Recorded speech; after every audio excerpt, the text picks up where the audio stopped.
gorgeous friends. It's so good to see you here. We've got quite a few people, as I knew we would, coming in Oh, tonight, that's today, your fun. time.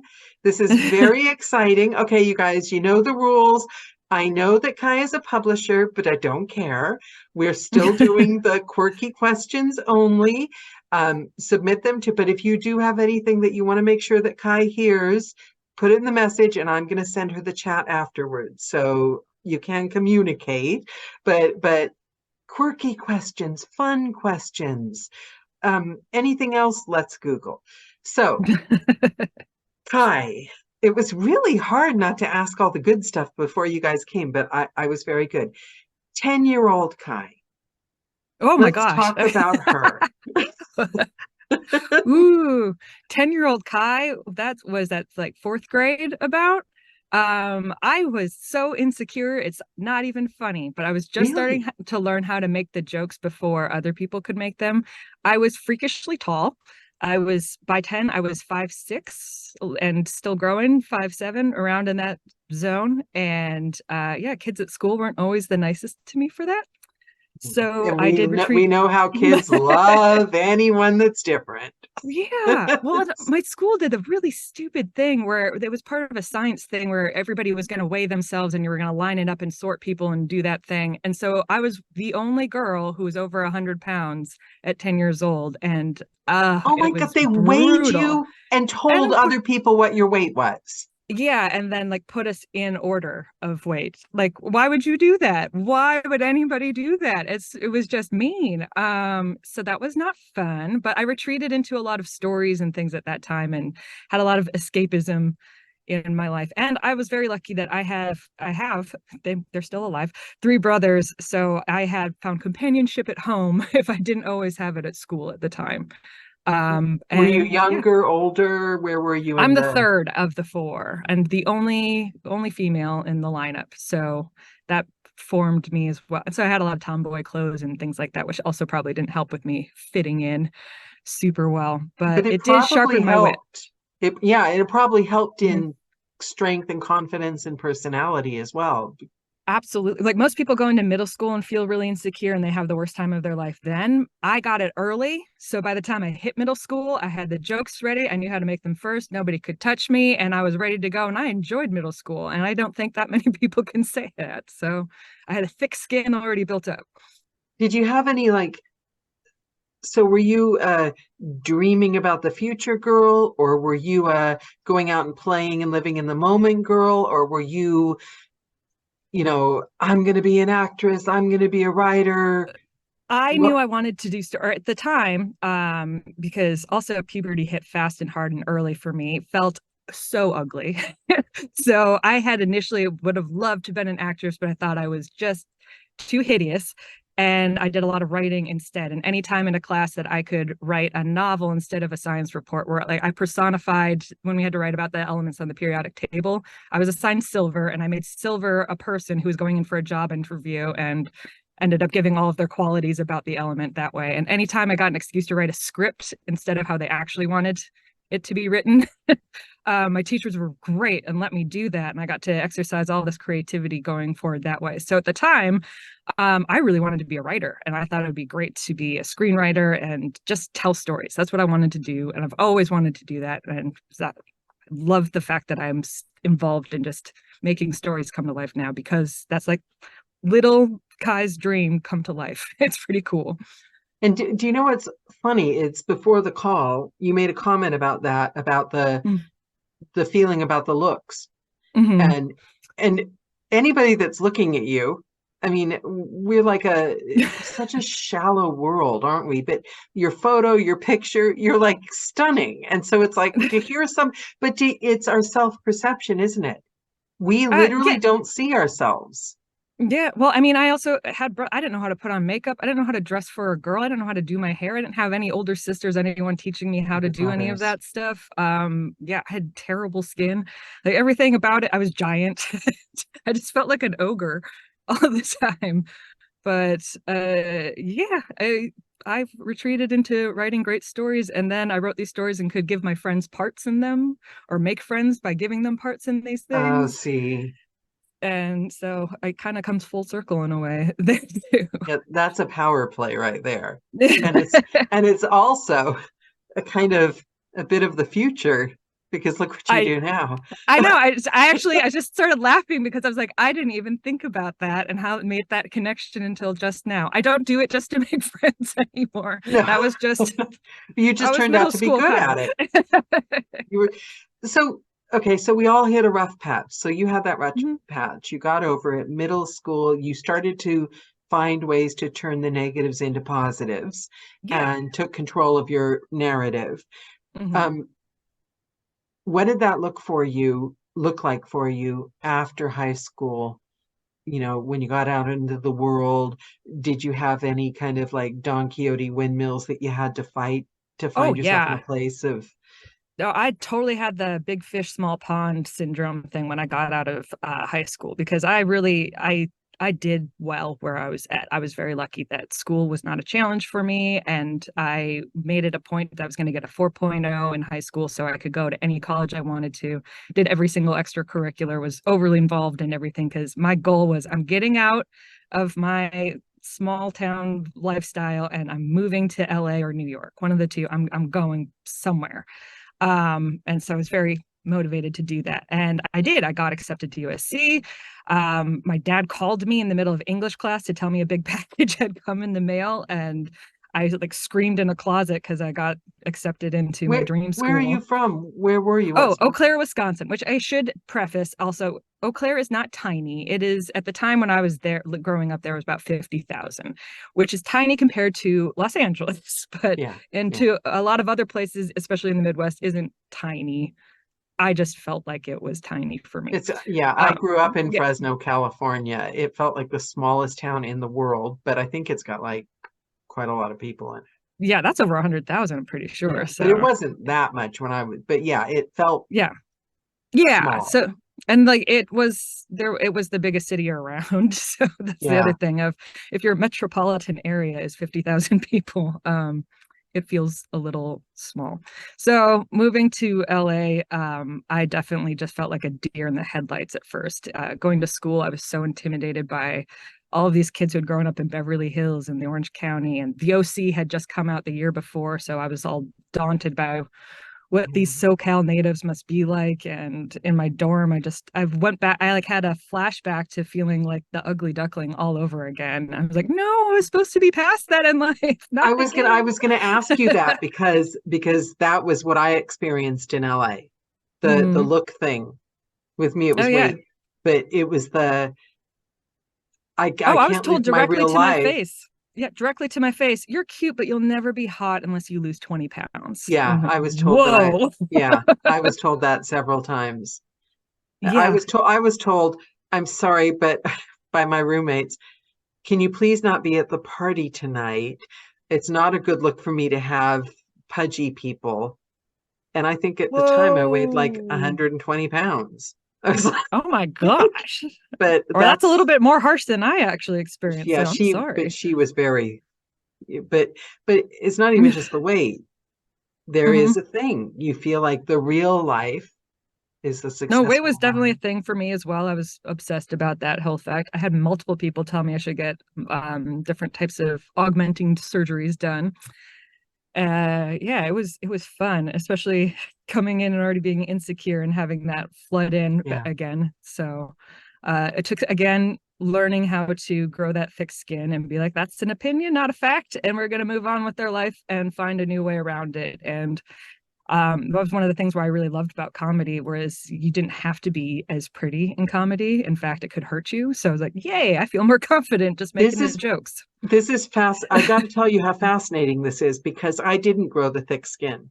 I thought it was Mm. gorgeous when I moved there. I mean, I'd had struggled because my parents had the weight issue, and so I always thought I was, but I still thought I was really beautiful.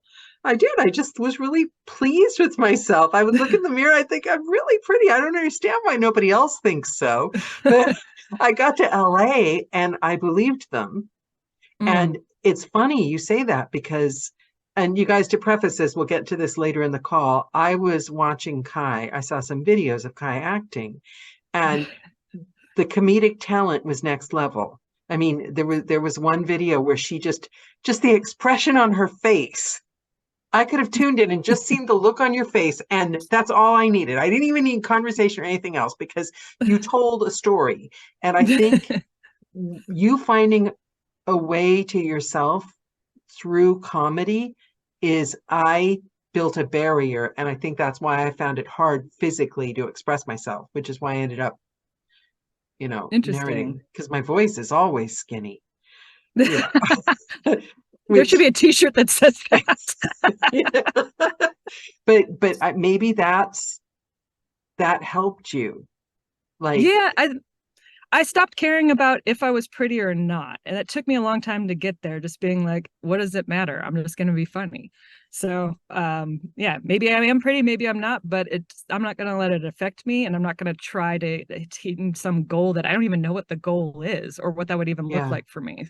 So to be able to yeah. show up at your roommate's cocktail party. Well, I mean, I did some things very aggressively in the opposite direction. Like where there was a party where it was very much being as cool as you possibly could and super hipster. And I'm just so not hipster. Like all my roommates were, I would, it seemed like a cool thing to be, and I just couldn't do it. And I kept on feeling so whatever. And when I got to my thick skin thing, I showed up at this really super cool party in a bathrobe. And I was the only, just because I was like, no, that's screw everybody in this whole thing. And I made more friends at that college party in a bathrobe than I ever did when I was trying to dress up and look like I was wearing the cool clothes and the cool hair and makeup and everything. I literally didn't put on a stitch of makeup and just put on a bathrobe and like, I'm going to go to bed right after this party. So I figured I'd just come ready for it. And everybody was like, I wish I was in a bathrobe. And then people thought I was cool. So that's when I really was like, oh my gosh, this is all so subjective. What does it even matter? I just, and that really was a turning point. And I didn't try to push the envelope that much going forward, but it definitely helped. That was a turning point that I can pinpoint of me stop caring. I wish I had that turning point. I did. I'll admit I didn't. I didn't. I was terrified going into the party. I was really like, this is so stupid. What if I like get kicked out or somebody yells at me or something? But I'm like, I'm just gonna do it. And if push comes to shove, I just leave in 2 minutes. What's the big deal? And I ended up just staying the whole night. It was great. So And we all think, isn't that funny? The things that we're afraid of. I always wished I was Manny Pixie Manic whatever girl. I always wanted to be the girl. I never wanted to be the perfect looking protagonist. I always wanted to be the cool best friend that like wore like faux fur and pink and weird colors. And the girl that dyed her hair in that Jim Carrey movie, yeah. 70. I wanted to be her. I wanted to be there's a name for it, pixie manic whatever, fairy whatever. There's an actual trope, but she does brave things. She's her own Mhm. self. She runs around dressed the way she wants. Oh, Melissa says you are that person. I love Melissa. but but it took me a while, I think, is the thing. She does what she wants, Mhm. and we all walk around scared to be that girl wearing the bathrobe to the party, but we never ask ourselves, what exactly are they going to do to us? Kick us out? Yeah, like really, what is oh, and by the way, it was not a cute bathrobe. It was like a man's bathrobe that like went to the ground. I don't Gets want anyone to better. think that it was like a she. It was not. It was flannel. It was really cozy and not at all attractive. So I was thinking Legally Blonde, like a pink. no, no, no, no, no. It was like my dad's bathrobe. It was not cute. I love that. So okay. So you get to LA, and do you start with a Mm. normal, I'm going to audition, I'm going to do my headshots? When did the comedy and the creating your own when did you get to the point of being, you guys, can I refer them to those videos? They were just hysterical. I mean, Sure. yeah, so you guys, I'm going to put a link in this if you're watching this on YouTube. Um, but tell me, I'll let you tell us about your company, the name of your company, the idea behind it, and how you got to that point from being the newbie showing up in LA, trying to Yeah, carve like a space. there was not a direct route. I had some just picked out of the sky goal that by the time I graduated from college, I wanted to be at least SAG eligible. And I got that. luckily through a nice connection of my brother was able to get me a role of a prostitute in the David Lynch movie because he was his personal assistant. And thank you, brother. um we have a really funny photo somewhere of that where I was like, we got to make a Christmas card of this, of like the two kids who moved from the Midwest to LA and are making their dreams come true, and I have track marks all over me and look terrible. um And send it to all the family and relatives in Wisconsin. yeah.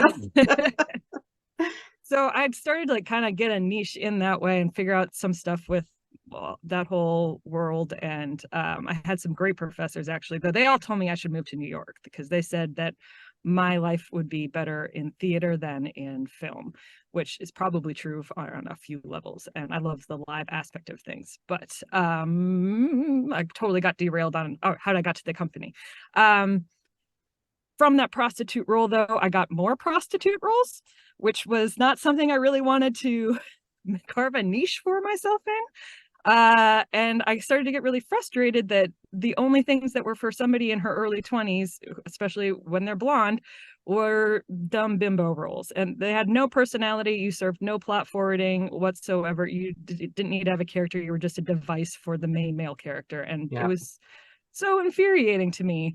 So, and I had a friend who's absolutely gorgeous, and she got similar things where she's like, I'm only the model and everything. And part of me wanted to be like, oh, too bad for you. But I then actually realized, no, that is a problem. See, So and I I was wrote, sitting there in LA being jealous of the girls that got the jobs because they were the blonde models. Isn't that yeah, so I was like, no, I'm gonna write something for us because we should do something that I think we're hilarious all the time. And we crack people up. We waited tables together at an Italian restaurant, and people were always saying like, you should go into stand-up, you should do something else. So I'm like, I'm gonna write a comedy for us. And I don't know, we'll just invite people who are at the restaurant, anybody who wants to come, and we'll just see what happens. Maybe it'll be nothing, but at least we're going to get a chance to play characters who are women who are in their 20s and actually have a brain and a personality and can talk about some real life situations in a fun and amusing way. Did you So I just wrote, rent out theater space? Is that yeah, we just pooled our money together, rented out a theater space for a weekend, and we killed it. It like went really, really well. And we were so shocked that it actually resonated with some people. So we're like, what? And we got a backer to do another one from that show. So we didn't have to pay for a space or anything like that. And so I wrote another one with more characters that now had I'm going to get the people name who were wrong. Tell developed. me the name of the company again because I'm going to get Falling it Apple. wrong. Falling Apples. Apples. Mm-hmm. Okay. Because the very first show we did, the tagline of it was sometimes the apple does fall far from the tree. And it had to do with a young woman whose parents were coming over for dinner to meet her boyfriend for the first time. And she has lied to them and not told them that she's moved in with her boyfriend because she has very conservative parents who believe her to still be a virgin. So she is hiding that fact and asks her old roommate to come back and pretend to still be her roommate so she can hide this from her parents during this dinner, and things go awry, as one could imagine when you try to lie to your family. Yep. Yeah, so anyway, so we had Falling Apples based off of the tagline for that show. And yeah, then yeah, we just made a couple. They're always comedies with highly dramatic situations that you can just find a way to laugh at and make not quite as I'm serious. going to link it to this YouTube video if that's okay. That's fine. And yeah, I was at my rule of not doing any research before the call. I don't like to know things. I don't want any spoilers. So I want to find out about the guest when you guys do. I'm not lying. I was literally watching these videos on YouTube, wetting my pants, you guys. It's so hysterical. I got to admit that I forgot that some of that stuff was on YouTube. She's going to go and erase it. We're like, what are people watching? I forget that there's a footprint that lasts online. But it's good. It's a good footprint. The talent. The talent blew me away. It did. Yeah, it's just I'm doing writers interviews and everything, and it's fascinating finding out about people from different areas of life. But for the actors and narrators on this call, when we find a fellow actor and we watch their work and we think, oh my God, that, you know what I mean? It's like a kindred spirit kind of thing, and you've got that. So You didn't, were just always funny? Did you do any training? I mean, do people train in comedy? How do you become good at It's letting yourself go like I that? think part of it is like a singer. If you have a voice for singing, you have to be kind of born with it. But then there's training that you can do to make yourself polished and really good at it. But you have to still be born with something there. You have to have the ear for it. You can't teach somebody to know when something is out of tune. You either hear it or you don't. Same thing with comedy. You either hear when the timing hits or you don't.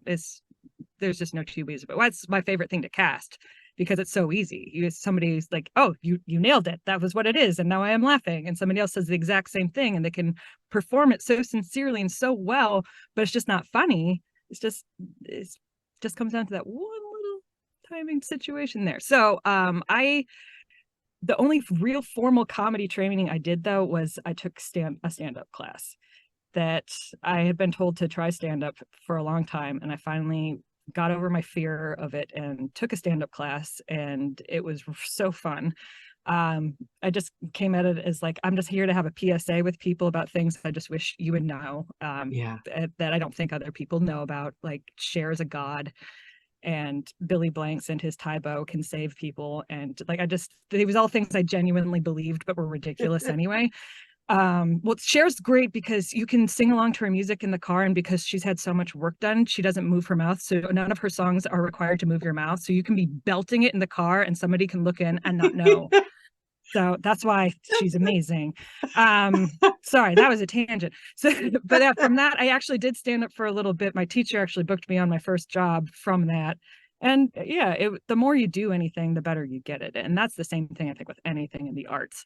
So same with audiobooks, with absolutely Yeah. anything, you get better by doing it. And so that was that. But at the time too, I didn't really like the culture that was with stand-up comedy, and it didn't feel like a really safe place for me. I was starting to feel that same thing of going back to the ugly duckling and insecure and everything else in the green rooms. People could be really catty, could be really weird, could be really offensive, and not like in a funny offensive way, but like it was a mean thing to it. And it just became something that felt, I think it's changed a lot now. Trying to This was put like, you off your game before you go on yeah, stage. or something, yeah. And it was just something that was just like, I don't need, and even if it wasn't going to put me off my, I was like, I don't want to be submerged in this culture all the time because it's starting to affect me.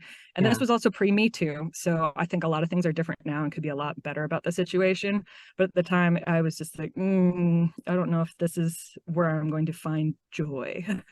Yeah. um so I took a step back from that, and yeah, transitioned into even more things. Like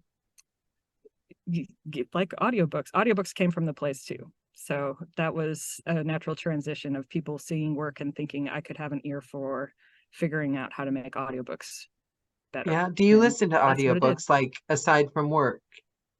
I do, because what is like required, but I Yeah. don't do it as much as I used to because it is so much now of my day to day. Yeah. Um, and I feel like it's almost like I'll lose my touch if I am constantly, I need to kind of give myself a break and come back into it sometimes. And so if I do it in my free time and at my working time, that's going to be too much. And I don't want to lose my love for it either. But I still do listen to, and especially if somebody has raved about something and like, you've got to hear this. This is such a great story. This is so compelling. Or this person, I love hearing somebody brand new too. That's something that really, like, the greats are great and everybody knows who the audiobook royalty is, and they're going to do stellar jobs. But for me, I really love finding somebody who hasn't hit that status yet and hearing some raw quality of that I haven't heard yet before, and I won't hear in another book because they're brand new. So when I find something, I Yeah. like to find those diamonds in the rough. Yeah. I love that. I love hearing Mhm. that. Because I just think that, and so many people have mentioned this to me lately with the, because so many people have joined and there's such an influx and industries change. I think, who was it I talked to? Oh, Matthew Lloyd Davies said yesterday, he said the audiobook industry is going through puberty. It's a young industry, and right now it's going through puberty where you grow really, really, really fast, and it's Hmm. not always an attractive moment in I your know it's life. not, And as we've discussed. yeah. And that made it feel a bit, because I think people are all scrabbling, the people that have Mhm. been doing it for years. They're like, where is our place now that, things are changing? Mhm. And then there's we're the midlifers. I'm the one where Mhm. we've got like the books, and then everyone's like, well, we want to hear the new voices. And we're like, hello. I do understand that too. And that's also something to said that we're with somebody who's a new voice coming into it. It can be exciting for me, but it's more often than not, it's somebody who's like, you're still new.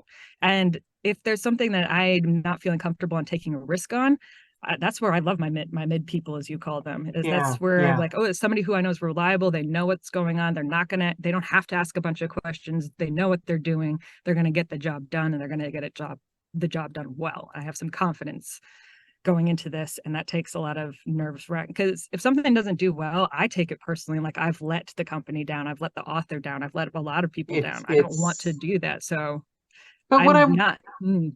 but I think the thing I've come to on the other side of that, because I did have like a few when everything started changing, like, hold on, I think everyone did. Everyone was like, what's my place? And then casting directors and everything. And then, but from my years in burlesque, my own Ooh. tangent, I learned a big lesson that there's enough gorgeous for everyone.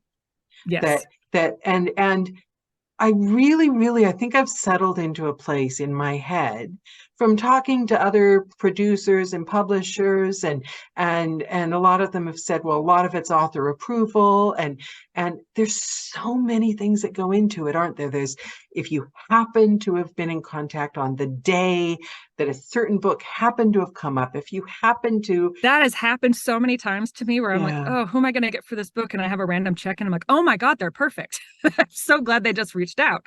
So, like, there's so many random it's factors that not can just, personal, and there's enough no, gorgeous to go around, isn't there? I And like that. That should also be a t-shirt. yeah, and There's it enough gorgeous also, to go around. I think it should serve us as a reminder as narrators when we get that little like hurt in our heart, like, you're looking for new voices, and I'm not a veteran of you for, but I think it's a reminder to ourselves. And yes, those new voices are my friends, and I'm happy for them because it's more proof that there's Mm-hmm. enough. Because my theory, I really Mm-hmm. believe this genuinely, is you have to love narrating to keep doing it, because it's not a walk in the park. And if you love it enough to keep doing it, then you're my peeps. Mm-hmm. You know what I mean? I love It's, that. Yeah, yeah, absolutely. Yeah, it is not something for the faint of heart. There's half the time when somebody is asking me how to get into it or start it or whatever else, and this is somebody who's not narrated a book ever before. Most of them, I kind of assume they're not. This isn't going to be for them, and not because I don't believe in them, but I don't think everybody realizes what it does yeah, entail until you get into it, and then you have to do it all the time. It's a lot. It's physically taxing to just be sitting in a booth that's tiny and hot and not move and do all the different things that are required to go into it, on top of which give a great performance, and on top of which make sure your mouth isn't making too much noise and you're properly hydrated and blah blah blah. Have your green apples with everything. Green apples for me, by the way, make me more mouth noisy. Don't know what it is, but for so I'm like, also, whoever gets that trick, that's not a one-stop shop for fixing things. So, I highly recommend chocolate Nespresso.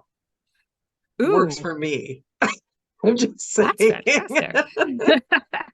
but So, but also mindset. You are like face to face with all your bad habits and all your assumptions and all your little mhm. excuses about yourself and procrastination, anxiety. You're like, it's not an easy, and if you're willing to do it, I don't care if you've got Mhm. like half a book.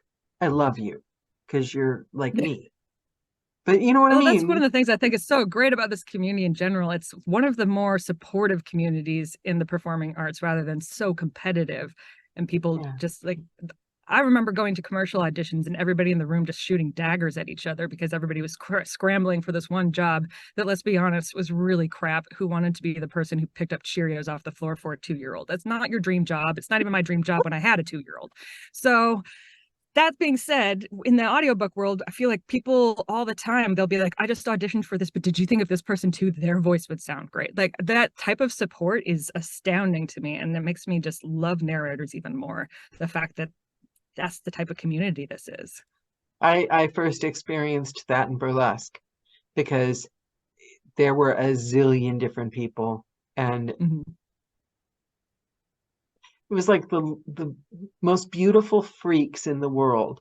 Do you know what I mean? Everyone, you'd be standing there with like your friend with like this outrageous getup and like, you know, the different bodies, curves, and then there are the gorgeous 20-year-olds with the core. It didn't matter. It Mm-hmm. didn't matter. And I've had that with actors as well. Mm-hmm. Anybody that's like in a creative industry, and you know how hard it is being judged, you know. Yeah. Yeah, no, I love the creative community. It takes so much strength, and it's something that people who aren't in it, they don't know. It's kind of same thing like about parenting. I had no idea what being a parent was going to be like. I thought I knew when I was getting into, I had no idea. I'm like, oh man, I owe so many parents apologies for the assumptions I made about them, probably starting with my own parents. But yeah, same thing in the creative arts community and workplace. People have so many wrong assumptions about what it is to be an artist in any Yeah. capacity. It's so much more to it than they think. But you have to wear two hats. And how easy is that? Because you have to be hyper organized, deal with you've got to be dealing with office politics no matter what company you're at. You're at a company, you've got the workload, you've got the admin, you've got the need for perfection, organization, dealing with a lot of people, different Mm-hmm. reactions from people that are maybe not so good at handling rejection. Some And people who have emotions right on the skin. do you think your creative background helps you with that or makes it Oh, harder? 100%. Oh, Does it yeah. help? Yeah, it's like with anybody, the more you know where somebody is coming from, the better you can interact with them and the better like everybody gets along in general. So that definitely helps on every, like I've worked in offices before any of this, and I've also worked obviously in the creative world. So being able to merge both of those things, everybody and at some levels has the same goals and wants to have the same thing. And so just finding the way to make them understand where you guys meet to make that goal happen, that's Yeah. what it is. And there's some, I really enjoy that aspect of it. I love Yeah. finding the way to be able to like, all right, here are all the details and things that need to happen. But I also got to be creative and figure out who's going to really bring this to life and make it sing. And that's really fun that I get to do both things. And sometimes my brain is tired. So it's really nice to just do easier administration things and just plug dates into a computer until my brain wakes up and is Yeah. ready to be creative. Yeah, it's funny you say that because literally the other day I treated myself to doing my taxes. And I but it felt like a treat because Wow. I didn't Mm-hmm. have to create or okay, so this is a good time to interject. I've got a definite next question because I want to talk murder mysteries. But first I got a couple of audience questions I'd like to throw in here. Um, Melissa would like to know. Melissa Benson says, what has been the most spectacular cake you have baked? Oh man. All right. So someone pays attention to my social media. Um, I do love baking. The British Bake Off got me through my last month of pregnancy. It was the only thing I was emotionally capable of ingesting without like having a complete crying mess, and I still cried watching it. But and my daughter, she always has some random off the wall request for her birthday cake every year. One year she wanted a jellyfish. I'm like, what? I don't know how I'm going to figure out a way. And I feel like I'm a British Bake Off contestant. And honestly, I think that was my favorite one that I did was my jellyfish request from my daughter, where I designed a jellyfish onto this cake and had the tentacles spilling out down over the Oh, edge of it. wow. And it looked pretty cool. I flatter myself. Yeah, that's gonna be my favorite one because I've honestly felt like I was a contestant on British Bake Off and I nailed it that day. I would have gotten a handshake from Paul Hollywood. Thank you very much. I love that. How did Am it I taste? allowed to talk? Am I allowed to talk? Yes, of course. Of Because course. hey, I'm Melissa, and I did notice your bee cake. I think it was because Yes. I used to do the same thing for my kids. They had just I would say whatever. And my favorite was my jellyfish. We need to swap. One my of them wanted a God. jellyfish. Okay, guys, I need to see pictures of this and the bee cake, because Lisa said that about as well about, you mean besides that awesome bee cake? Okay, so I need to see pictures, please. Yeah, I did make, this year was the bee cake, and she had been requesting that since February. So there was really no two ways about it. She didn't waver from that request once from February to the end of July. So I had to make a bee cake for her, and that was a trick. I bet you two had very popular daughters, because like if you've got your friends going to come over for a unique cake every year, that's like kudos in school. Well, that was a good one. There was about 40 people who showed up for her birthday this year, and that was a little exhausting. But the cake does it. I remember one of my best friends in school. I'm not saying she was my best friend because she had ice cream cake at every birthday. But you're not saying that. Just in case she watches this. Thank you so much, Melissa.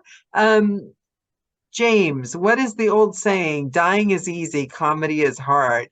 Yep. That is 100% accurate. And that's coming from James, who's the Phantom in Phantom of the Opera. So that's I know one of my favorite shows of all time. Oh my gosh, I was so sad when I heard.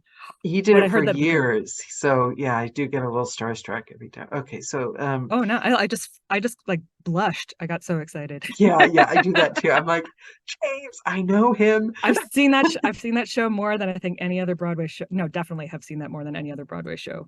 It's been multiple in different places in LA, in New York. I wonder if you've actually seen him in it then. Maybe. I hope so. And because now that'll make it extra cool. Okay, so now we have more. We have it was Manic Pixie Dream Girl. Thank you very much, Abigail. And okay, now they're going off course. And Kendra, thank you for that. And then Rebecca, having a lot of trauma early in life really helps in comedy. It does. I think wasn't William H. Macy said that nobody ever got into the arts because they had a happy childhood. So there's something to be said for that. You know, it fortifies you at that very pivotal point in your life. Smart though, because do you know what? I was talking to somebody the other day, and I was whining to somebody the other day, and I was doing the whole nobody knows, and my whole life I've dieted waiting to live my life, and then I said to them, I said, but I have all these friends and they don't even understand. And it was like that there was one of those horrible chick flick movies where they said go out with a fat girl because they have to try harder. And I'd heard that when I'd like first moved to LA. I saw the movie. And I thought my whole life I've had to try. And I thought, hold on a minute. So I'm this like really cool, way more interesting person because my whole life I've thought I had to try harder. So it's like what they say, there's a lesson in all your challenges. So the hard times, if at the end you come out a comedian, a clown because you laughed at your tears. Then it's a win in the end. I'll take it. I'd rather be interesting than pretty. I actually was at a camp out with some friends, and somebody posted the question, would you rather be really attractive or really funny? And I thought that was the dumbest, easiest question. I was like, really funny. And I was the only woman who answered that way. And it shocked me. Like, do you know how much easier it is if you're just super attractive? People are nicer to you. They do this, they do that. I'm like, yeah, but it fades. It doesn't last. If you're funny your whole life. You get to laugh your whole life. You get to do a whole bunch of stuff. But why on earth would you rather be pretty than funny? Funny and boring. I'm not going to go on a date with anybody who's pretty and dumb. And arguably funny is more beautiful. Oh yeah. I mean, and the evidence is all the plastic surgery now because they're all getting the exact same face. I can't tell anyone apart. You put on those shows and there's like Love Island, something. I've never seen it. I've only seen I'm showing my age here, but over here it's like really big. But I cannot tell anyone apart. They all look exactly the same to me. and they're like 20 and they've all had like, I'm not making fun of plastic surgery No, because I I told you I know. went off and got That's Botox, but I I know. I'm horribly Honestly, wrong. I just feel sad that that's the culture that has bred this type of Yeah, action. I don't blame people for having to survive and live in it. So I don't judge anybody for doing whatever it is that you want to do to make yourself feel comfortable at the end I of the don't day. either. I'm just mad that that is the type of culture that has been bred to do that sort of thing, because you shouldn't have to spend thousands of dollars to feel pretty. You should just be able to, I'm not you know. blaming them, but what I Mhm. am thinking is I really, really, my hope for people that feel they need to do that Mhm. is that they go through like a mental like realization and get really angry and really pissed off and channel it into comedy and get out there and make jokes about what they felt they had to do and claim it and You come know, out the other side. you know what? Maybe somebody on Love Island will come out in a man's bathrobe and it'll change the whole culture of everything. So, And not specifically Love Island for the fans. but I you don't know, want to be any, sued. I've never oh, sorry. watched it, but, but that kind of thing, all the whole reality. So Melissa says everyone is a perfect parent until they become one. Yeah. Yeah. And So Kim true. says, oh, Kim's got a question. What was your most embarrassing parental moment? Hmm. Most embarrassing parental moment. I was like, there's just so many. I'm terrible at it. I try real hard, but I mean, everybody has the thing where there's a meltdown that's going on in some situation or another. All right. Well, I don't know if it's embarrassing, but it was really awful. I fed my daughter when she was a baby, and she was fussing at the end of it, and I was like, oh, she just needs to get burped or something, and she still was fussing, and I couldn't figure out what was wrong. And I just kind of held her in front of me and asking my husband, like, what should I do? And she projectile vomited into my mouth as I was talking. And I literally didn't know what to do. I almost dropped her, but I was like, I can't. She's a baby, but I can't. This is a horrifying, horrifying moment of the last thing I've ever wanted anything to happen. And I didn't know you could be so disgusted by your own thing that you made, but I am. And I don't know what to do. I just like stood there in shock going, oh, and we were both just crying at each other. And I didn't feel like I was a stellar parent moment Oh my because, gosh, you can yeah. use that. You can do that for like the mother guilt for the rest of her life You because of threw that up in my mouth. time. Um, Yeah. So that's my most traumatic parent moment that I can think of. okay, But now we've got questions coming out fast oh no, no. and crazy. What is your well, they found out you were a comedian. You're not going to get off the hook on this call. I hate to say it. I didn't mean Um, to out that fact. Now I'm like, oh no, I have to be funny. Rebecca wants to know what is your favorite German word or phrase? Am Oh, I missing stuff on social media? I speak German. I lived in Germany at the end of my college career, and I went there and did an exchange program in high school. And it's yeah, I'm a German major as well. It was just something that happened. A lot of the best things that worked out for me in life are just stuff where I went with the flow instead of trying to swim against stream. Because initially I was like, Yeah. no, I want to learn French or something else. But there was better German teachers in my town, and they were the only ones who had the study abroad program. So I just fell into German, and it ended up working out really well for me. Wait, you studied abroad? So, You studied abroad? mhm. So In high school in Frankfurt, and then in college, Berlin. did you just like travel alone? I've always wanted to study abroad, just Yeah. that and summer camp. I never did either. Did you just travel alone, get a backpack, plan all your outfits, and hop on a train? Oh, not planned outfits because I'm terrible at that, but I did pack a suitcase with clothing. And yeah, it was terrifying to just take off to another country. Like in high school, I went there with other kids from my high school class, and it was like a group of 12 of us or something. And we had a teacher, and it was a little bit more. I stayed with a family, but I had other people that I knew from my hometown, so it was a little safer. But in college, literally just took up, didn't know a single person, and plopped myself down in Berlin, and it Wow. was terrifying. I was so scared to do it, but that was another reason why I felt like I needed to do it. Was like, if I can get through this and survive this. And also I had to strip away everything. Like, I could not be sarcastic. They don't do that in Germany, and I rely so much on my sarcasm. I had no idea. If you say I'm a comedian, it's just because I'm really sarcastic and I never mean anything. And my German friends just kept on being like, it was a thing like, oh, you're being ironic again. Ironisch. That was the word I heard all the time. I was like, oh, ironisch. I'm like, yes, I'm being ironic again. I'm sorry.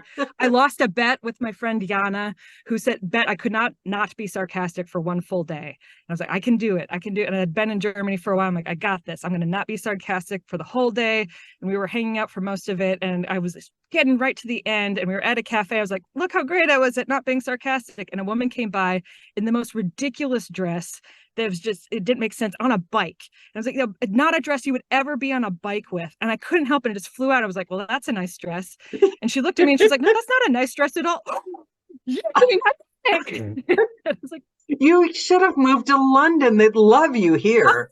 Oh man, the Brits are my people. Like nobody's not ironic there or sarcastic. Yeah, they're not. There. It's just like that's how you live life. I would have done so much better there.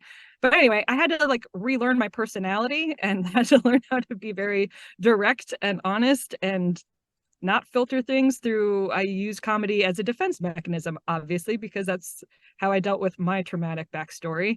And so learning how to still have confidence without that defense mechanism was life altering and actually gave me more confidence. Yeah, I can see that. So it was a good bridge to get me confidence to begin with, but then taking away that little crutch was so hard, but it did actually help in the long run. And I learned so much more about myself from, and also not having, I speak probably German at the level of a first grader fluently, which is enough to get by pretty well. Maybe at the time when I was there, a third grader, but still did not have access to the full vocabulary I would normally use.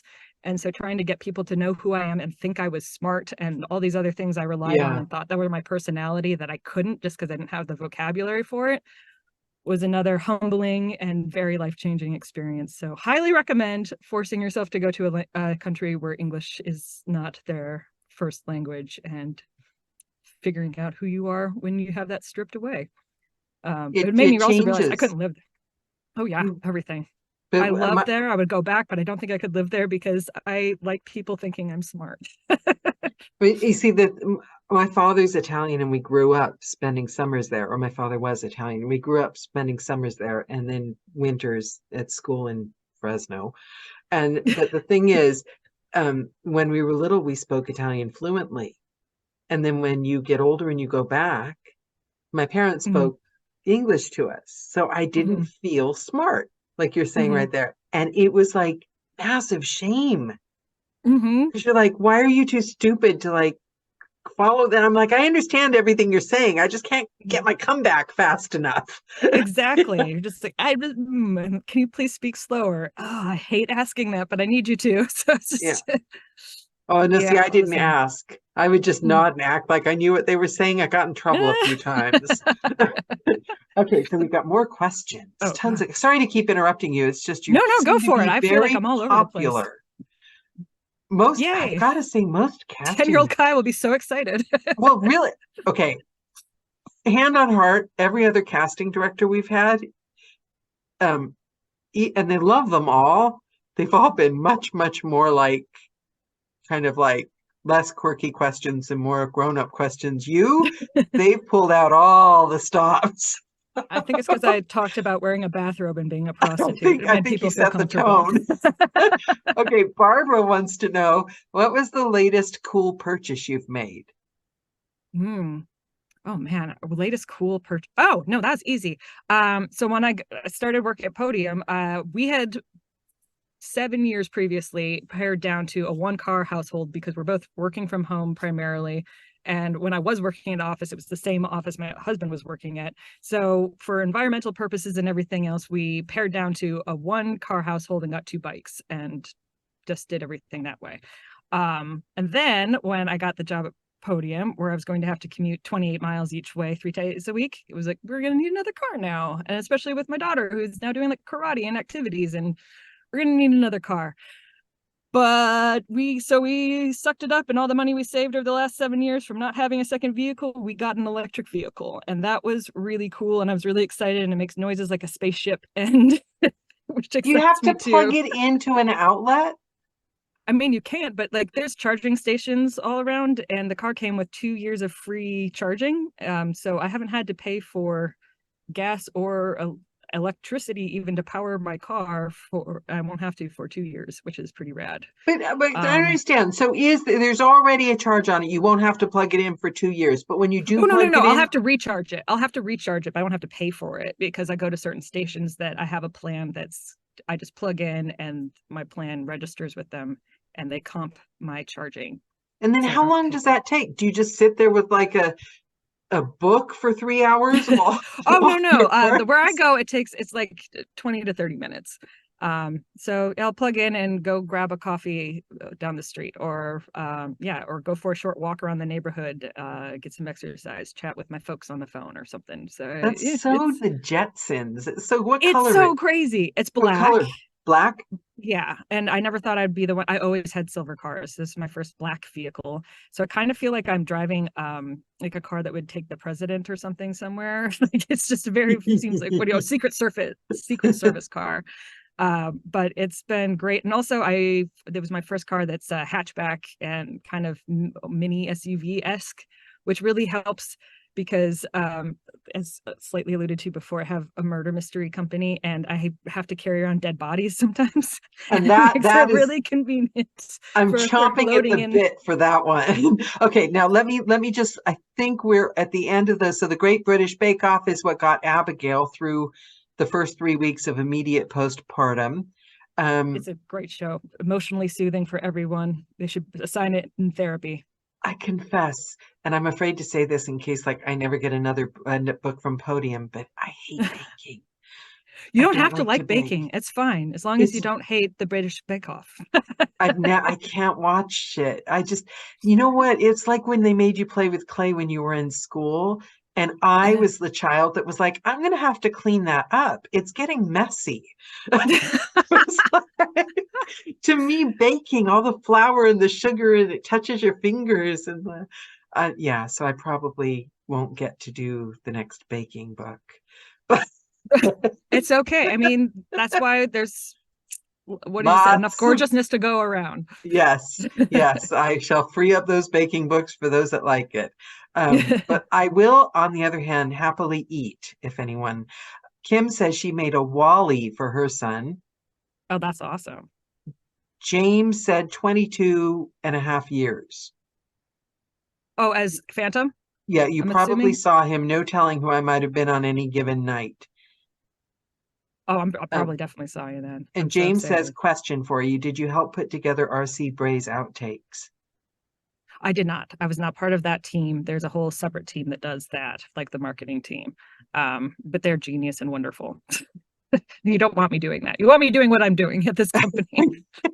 And Kim says, okay, and this is the last one, and then we'll talk about the murder mysteries. Kim says, weirdest gift you've given or received? Weirdest gift I've given or received? Yeah. Wow. All my improv training just died. How have I never given anybody a weird gift? Don't feel bad. Fine. These guys are masters at quirky questions. I just thought of it and then I tried to censor myself, but now that's not fair and genuine, so I'll be honest. The most unexpected and strange gift that I received was early on in my relationship with who is now my husband. I got a dog collar. And that caught me by surprise, to say the least. I was like, oh, we don't have a dog. Was there an explanation attached in a card or something? It was supposed to be like a fun, jokey situation, and not to kink shame anybody. Do your thing and live your life to your fullest. But it was supposed to be kind of a thing. He was trying to catch me off guard and surprise me and make me have the exact reaction that I did have, and nailed it because I was trying so hard to be like, I think this is a serious situation. And now I have to figure out, is this the life I want? Or do I judge someone? Or am I judging? And then I had all of this mental trying to be polite about a dog collar gift.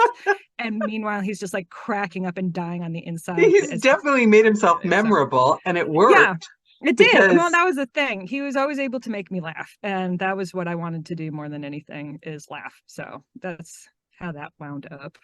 we have a ridiculous meeting story that I don't even know if we're like almost at time. I just realized I'm like, oh man, this went by fast. Oh, right. I was bartending in an Italian restaurant. He came in on a pub crawl. He was definitely not his first stop on that pub crawl. And I noticed his friends could use a little sobering up. So I got them some free bread from the Italian kitchen. He took one bite of it and said, "This bread is delicious. Marry me." And I was just sarcastic, as I always am. Like, sure, I'm not that busy. Like, give me a couple of weeks to call my mom. Like, what did we say? Like August 16th. Was it kind of a love at first sight thing? Were you already thinking, gosh, look at this guy? Or was it just like, oh, who is this? All right. I love my husband, but he's not the person where you look at him and immediately fall head over heels. He's very cute in a Jack Black way. And that was what I kind of wanted anyway. I was love like, Jack Black. I know, he's amazing. I would marry Jack Black in a second if I wasn't already. Yeah, absolutely. And I'd had enough 6-packs. I was ready for a full keg. And that's what we went with. But yeah, and so 4 years later, on August 16th, we ended up getting married, which was funny. I love romance. I love that. I love that. I mean, we've all done the romance because I love hearing those stories. Okay. I don't want to, and plus we have the final question for you, but I really want to hear about your murder mysteries. I've got to tell you, every time I see one of those posted, I get like FOMO because I'm not over there and I don't get to go and I want to go. So make me feel like I can go, like I've been there. Yeah, and know what? We used to do virtual ones during the pandemic, so maybe we can bring one of those back to life so people can log on from anywhere and do one of those because they're super fun. I would but be there in a basically, second. every single theme, any single thing you can think of, we like to try and find a way, deep dive, do like super research. Even if I think I know it well, I deep dive into origin stories, everything. Make a little personality questionnaire, and anybody who gets a ticket signs up. If they're doing a private event, just RSVPs, and I assign a specific character tailored to their personality who I think they would be fantastic in this event. If you are a wallflower, you get a nice little get to hang in the shadows character. If you are a clown, you get to be a clown. If you are deadly and terrifying, you get to be a murderer. I'm an actual trained clown. You've got to do a virtual online one. I'll be a clown. Oh, it'd be fantastic. Yeah, we give people their assignment ahead of time, give them a little backstory of what the thing is. When you show up, you get your little information, and that's when one person finds out that they are the murderer, and nobody finds out until they show up at the event or log on if it's a virtual one, and then you never have to tell and try to get away with it, and you explore different rooms, virtual rooms if it's online, or in real life. Where do you do it? Like a theater in your... We've gone all over the place. We do have our own private event space in Burbank. We call it the Murder Mezzanine. It's a mezzanine attached to the Cartoon Network building. And it's like a multi-level platform outside and an indoor lobby with a bathroom and things like that. And decorated out for any different theme. People explore it like an escape room. You have to solve problems. You have to figure out where people were when something happened, or you have to crack a code, or you have to dig into a box that has a hidden communication, or you have to find a QR code and you swipe and it gives you, or you find a business card and you call the number and there's actually a person on the other line, and all sorts of things. So that's a full-time business though. How do you do that on top of everything else? Don't sleep. No. It's I've been doing these for so many years that I have a fair amount of repertoire already built up. So for a lot of the private events are stories I've already written. I'm just figuring out who's going to be the best person attending to play each character that's already written and developed. The new ones do take more time, but those are more spaced out, and I usually have a bit of a runway going into it, so I can just write in my off hours at night after my kid goes to sleep, or lock myself in a room on a weekend and tell her I'll see her at dinner. What gave you the idea? How did this start? My sister-in-law years ago asked for her birthday because she knew I had this playwriting background and she'd helped out a lot of my events, selling tickets and doing whatever. And she asked for her 30th birthday, I think it was, to have a 1920 Star Wars murder mystery based off of something that was mentioned in a Scrubs episode. And I was like, sure, let's do it. And I researched everything Star Wars and put it into like a Prohibition era style thing. And, wow. It was easy. There's already gangsters and smugglers in Star Wars, so it flipped pretty easy in the 1920s. And made a whole little murder mystery event, cast her friends and all the different things. And it ended up being really fun and worked out really well. So I did another one and for a birthday, and that went really well. And a good friend of mine who had been at both has an event planning background. And she's like, we got to make this a business. That's a And business. so I could not do this alone. Lauren Baldwin is a genius, and she does the physical, like designing how they're going to look and all that stuff. I just write the clues and the characters and the mystery, but she makes it look and brings it to life on a whole other level. So yeah, and that's kind of how we fell into doing that. Did a couple of beta tests with friends and started selling a couple of public event tickets to try things out and keep some money coming in to be able to just fund the props and clues for the next event. Is there catering and kind of stuff like food? No, we don't do food because you are on your feet the entire time, exploring things and talking to people and doing all that sort of thing. So it's not like you sit down and watch actors and figure out which one of them is a murderer. You are figuring out who is the sheep amongst wolves' clothing around you. One of your people, one of your friends, one of it is lying to your face and is the murderer, and you have to figure out who it is. Yeah. That sounds like even more fun. It's you. It's always fun to see the people who really want to be a murderer. I'm like, whoa, okay. There are people who can lie so well in this world. It is terrifying. Yeah, I'd love to be a murderer. Who wouldn't want to be the murderer? The murderer is the star. Yeah, and yeah, we have prizes. If you get away with murder, you get a big prize. If you don't get away with, and it's not just one person can catch you. You have to have the most people submit an accusation for the murderer, and if that happens, then the murderer gets caught. But if only one person is onto it, but they can't convince other people to think the same way, murderer gets away with it and can kill people on their way out. Very macabre. I love that. Reminds me of the book I'm doing right now. So the new car has been great because we can fit our full-size body doubles or like dead bodies into the trunk of my car. Yeah, that was a detail that I was like, so you have, and you would love this. I have taught my budgie how to say where the body's buried. So, and he does say it at the most inappropriate times. That is fabulous. Oh man. Quite clearly. I'm going to try to get him recorded one day as proof, but he does. I probably watch too much true crime. Okay, I've got one last question from the audience, and then I've got the final question. We'll let you go. Lisa wants to know, have you been pulled over with the body in the car?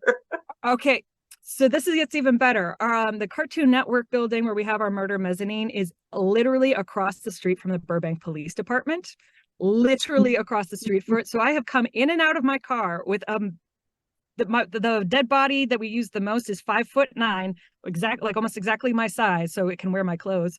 And I've walked in and out with this body bag, and nobody has batted an eye. So much to the point where I think that I probably should go into a different business where I just get rid of dead bodies for people, because you could make a killing.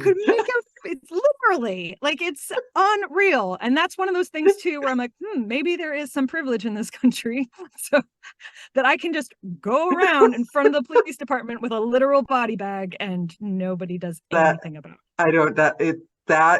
I don't know what that says about okay, I don't want to miss the most important and final question that nobody gets away without answering. Final last words. For the YouTube audience that's going to be watching this in the next 60, 70, 80 years, what if they took anything away from this call? Anything you'd like to leave them with? A few words of advice, final, what would you want them to take away? I think, and this wouldn't have been what my answer would have been until we had the conversation, but just recapping things of how I've gotten to where I have been, it's, if you can find a way to take what people would use against you for you, you're going to get everywhere in life. So it's just, yeah. We haven't had that one before. I like that. And it's so true, isn't it? It's so true. I own anything, even if you think it is a flaw. If you own it and make it work for you, you'll have something that nobody else has. That's how I've gotten as far as I've gotten in life. For me, it's worked out very well. And I hope nobody sees any part of themselves as a flaw, but if they do, flip the script. I love that. And you're right. If I look back at anything that's worked out, that's why. But it's never been on purpose. I think if you did it on purpose, It could it be can work so amazing. much better. Yeah, absolutely. Yeah. Wow. Yeah, Kai, I'm like, I don't know if that's deep or really trite, but no, I either way. really, really like that. I really, really like that. And what's trite? Things are like sayings for a reason. You know what I mean? Oh yeah. This this call, and I say this, and I mean it every time, and I really mean it tonight. This is the call we needed tonight, and I'm so Oh, grateful. And also because you're so happy to go there with us, oh and yeah. that's everything. That's, you know what I mean? I It's really would rather wonderful. leave this world having people have known me rather than known what I thought I wanted them to know. Actually know who somebody is. Which is my ultimate goal with these calls, so we know Hmm. each other. You're great at this. So fantastic. I had so Oh, much fun on this. I thank really you. had no idea what to expect going into the whole thing, especially It because you're was, like, it no, we was are not talking about like boring audiobook stuff. I'm like, oh, what can we talk about? fun is the goal, so that makes me happy. If we've had Good. fun, then we've succeeded. So Excellent. thank you so much. Thank you, Kai, and Thank you thank you, so much. everyone. Mwah! Thanks Bye. for listening to me chat.